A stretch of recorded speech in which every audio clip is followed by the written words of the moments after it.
waxbarashadu nooc walba ay leedahay hadday tahay barashada afafka, xisaabta iyo sayniska. mid kasta waxay kaaga xidhan tahay wax akhris. wax akhriskuna waxa uu ku kaydsan yahay buugaagta. sida kaliya aad ugala soo dhex bixi karto aqoonta ku duugan buugaagta waa adiga oo sameeya akhris badan. hadba aqoontaad leedahay waxay ku xidhan tahay intaad wax akhrido. akhrisku sidoo kale waa nafaqada la siiyo maskaxda bini'aadamka. akhrisku waxa uu ballaariyaa garaadka, garashada iyo shakhsiyadda qofka. haddii cuntadu ay tahay tan quudisa jidhka korisana, akhrisku waxa uu ballaariyaa kobciyaana caqliga iyo fahanka qofka.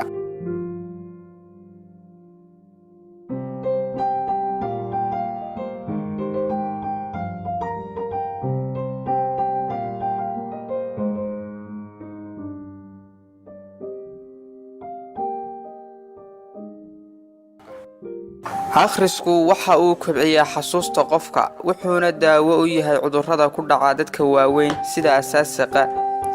sidoo kale waxa uu qofka ku abuuraa in uu wax mala awaali karo. akhrisku waxa uu horumariyaa naftaada, waxaanu kaa caawiyaa inaad gaadhid guulo badan oo aad ku hamiyeysay. akhriska waxa aad kaga dhuuman kartaa walwalka iyo dhibaatada inagu lamaan. buug aad akhridaa waxa uu ku ilowsiinayaa wixii ku haystay oo wuxuu kuu sawiri karaa duni kale oo xasiloon oo aad ku raaxaysatid. akhriska waxaad ka helaysaa macluumaad badan oo aad kaga jawaabtid duruufaha nololeed ee ku haysta. akhrisku sidoo kale waxa uu ku siiyaa fikrado cusub oo aad kaga baxdid duruufaha kolba ku haysta. sidoo kale waxaad ka helaysaa caqli cusub iyo murti cusub oo aad wax ku abuurtid.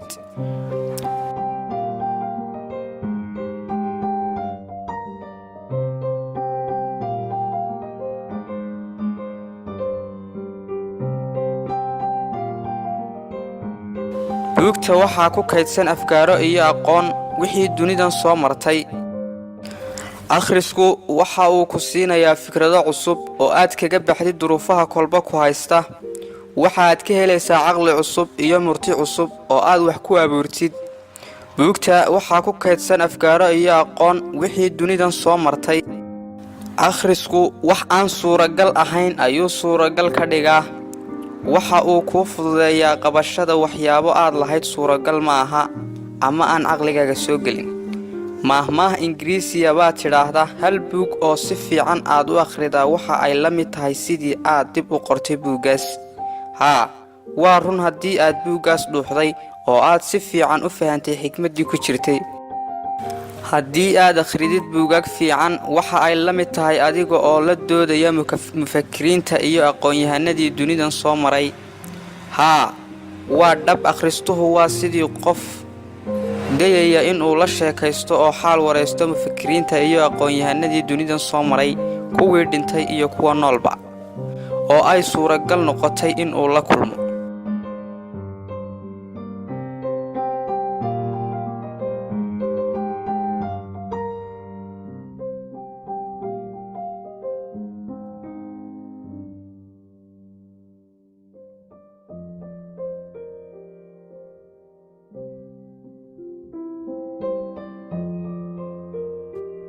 ummadda wax akhrida waa ummad horumarsan oo ka xadaarisan ummadaha kale.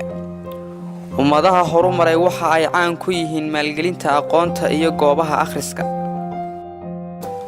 ummadda dib u dhacdayna waxaa lagu gartaa in aqoonta iyo goobaha akhriska aanay daryeelin oo maaliyad yarna ay u qorsheeyaan goobaha waxbarasho. ummadda aan carruurtooda iyo dadkooda ku barbaarin akhriska waxa ay u nugul yihiin in ay ka dhacaan horumarka dunida ka socda. ummaduhu sida ay u kala horumarsan yihiin waxaa loo qiimeeyaa leetirsiga, inta wax akhrida iyo inta aan waxba akhriyin.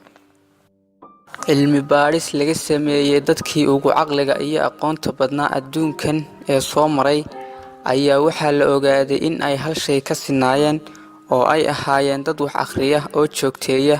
waxaa la isku raacsan yahay in qofba qofku ka akhris badan yahay uu ka aqoon iyo garasho sarreeyo.